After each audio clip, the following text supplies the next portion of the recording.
Hi everyone, welcome. My name is Billy. Today I would like to share with you two things I made for a very special member of my family, my dog George Costanza.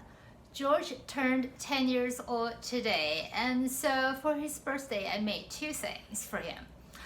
Very quickly on George, George is a rescue. I adopted him from a shelter in the New York tri-state area 7 years ago, so it would be January 2013.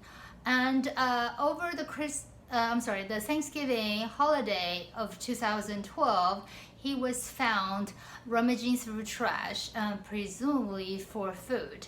And then he was picked up by the animal control folks. And when nobody came to claim or look for him after 1 month, he was put up for adoption. Very fortunately for him, George went to a no-kill shelter. But anyway, so I adopted him, and the rest, as they say, is history. And of course, because he's a rescue, nobody knows exactly when his birthday is. However, I took him to a vet the day after I adopted him, and the vet estimated his age to be approximately 3 years. And so they just went ahead and used the date of adoption as his third birthday. And that's why 7 years later, today is his 10th birthday. The first thing that I will show you today is this jacket that I made for him. So this is the front of the jacket, and this is the back of the jacket. And George always has two coats in rotation because obviously he could wear one while the other's in the wash. However, after 7 years, they start to look quite raggedy. And since now I know how to sew, I decided to make him something. And this exterior fabric is the leftover fabric from my quilting project talked about in my video number 12. And this was used as the batting, the middle layer of that quilt. And since I had a little leftover that was enough to cut out for this jacket, I decided to use it. And and then the interior is 100% cotton flannel from Joann, actually. So this actually is kind of cool because there's no Joann in New York City. And I was in the Albany area, Albany, New York area over the 4th of July weekend last year. And they had a huge sale. So I was like a child in the candy store. The patterns were on sale for $1.99, and then I got this cotton flannel for $2 a yard, even though it's only a 44-inch wide fabric, but I thought it was such a great bargain. Anyway, and so the construction of this jacket is actually comprised of two pieces. One is the collar piece, and the bottom, the rest of it is one piece. And what I did, I just traced his old jacket as a pattern around it, and then I lengthened it a bit because the old jacket is a little short for him. And so then after that, I did a bit of a quilting. So here you can see a bit of a quilting to connect the different layers of fabrics together. And after that, I finished the coat with a bias binding that I've had in my stash forever. I originally bought these bias binding tapes when I first started learning to sew, but turns out I never used them for my own garments. So I thought that it would be perfect since this exterior fabric is mostly black. What I did was, while there were still two pieces that are separate, I finished the collar, so I finished 3 sides of the collar first with the bias binding. Then I sewed the collar to the bodice right sides together and sewed them up.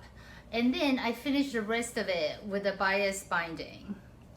And after I finished that, I sewed down, this portion to the collar piece, so then he would not feel the sort of connection, the bulk of the seam here.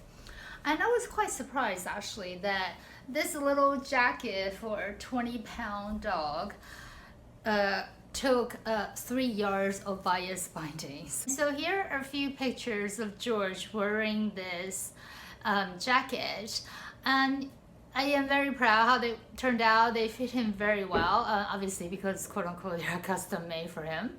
And he's received quite a few compliments actually, especially from the valet department of my building, and they just thought he looked so cute, especially because he's a light colored dog, so the dark color jacket really stands out. And I actually have plans to make another jacket for him that is light color, because I don't think it's a great idea to wear a black jacket when I walk in at night, because you want to be visible to the oncoming traffic. But I am really happy how this turned out, and so I highly recommend making clothes for your pets. The second thing that I will show you is this little doggy quilt, that doggy size quilt that I made him. So I'm not sure exactly how large this is, but you know, overall it looks like this. And so the genesis for this doggy quilt is that he had to have his hair cut really short because of some matting, and I was afraid that he would get cold at home, so I wanted to make him a doggy size a little blanket for him. And so what happened was I originally purchased 1 yard of this cotton flannel fabric. So after this project, I have some leftover. So whatever was left over was used to for this quilt. And so I did it exactly the same way I did for my human-sized quilt, talked about in my video 12. So basically is the exterior is this cotton quilt, and the middle layer is a wool coating material that I purchased online, but I decided that I did not like it, and I would not use it for clothing. So I thought this was a perfect way to use up that fabric. And the underside of the quilt is actually silk. It's the same silk that I used to line the blue dress talked about in my video number 21. And you might think it's a bit of an extreme to use silk for a doggy blanket, but there's a reason why. That silk fabric was just insanely slippery, much more slippery than any China silk or even silk chamois that I have used. And it was just impossible to sew, and it was such a struggle to make the lining for that blue dress. So I decided I wasn't going to suffer through another project. But since this quilt is a rectangle, so there are no curves, so it made sense to use this silk for his quilt, and also because silk is quite light, so it would not really weigh him down. And so I'm very happy with it.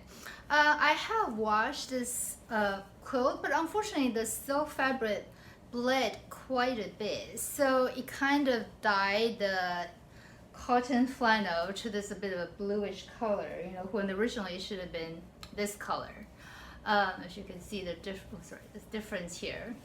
But fortunately, this color scheme, is very compatible to the blue of the silk fabric, so it's okay. So I'm very happy with it. And so here is a quick picture of George snuggling under his quilt. So, but I do think the quilt sometimes is a little too warm for him, so he does kick it away. But overall, I'm very happy about this project. So these are 2 things that I made for my dog George, utilizing the large scraps from my other projects.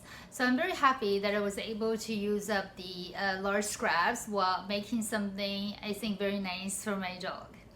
And also on a unrelated note, if you are considering getting a pet, I would really encourage you to consider getting your next pet from a shelter because they're just full of shelter just full of animals, and George was very lucky to be in a no-kill shelter. However, there are just so many animals that have to be put down every year because the shelters do not have the resources to keep them. So anyway, so thank you so much for watching, and I hope you have enjoyed this quick video, and I hope I will see you soon. Bye bye.